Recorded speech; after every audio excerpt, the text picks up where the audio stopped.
আমি সরিনাম, অন্ধকারের গভীর থেকে আসি। হতাশা, ঠান্ডা আর নিঃস্বতার ছায়া নিয়ে দাঁড়াই আমি। হ্যাঁ, আমি সেই সরিনাম, আশাহীনতা, দারিদ্র্য আর গভীর দুর্বলতার প্রতিচ্ছবি। মন ভরা হতাশা, মনে হয় আমি কখনোই ভালো হব না, সবকিছু শেষ হয়ে গেছে। ভবিষ্যৎ অন্ধকার, আশা নেই, আলো নেই, সবসময় ভয়, সবসময় দুশ্চিন্তা। অসহ্য ঠান্ডা লাগে, গরমে জড়িয়েও ঠান্ডা যায় না।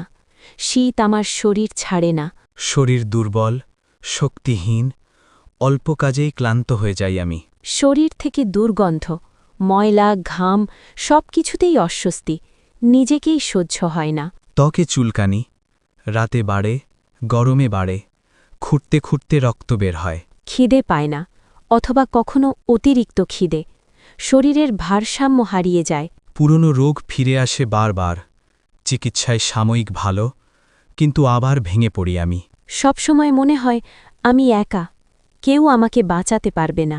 গভীর দীর্ঘস্থায়ী দমে যাওয়া রোগ, যেখানে সব আশা নিভে যায়, সেখানেই আমি প্রয়োজন। আমরা সরিনাম, অন্ধকারের গভীর ছায়া, হতাশার শেষ প্রান্ত। যেখানে আশা হারিয়ে যায়, সেখানেই আমরাই নতুন আলোর শুরু।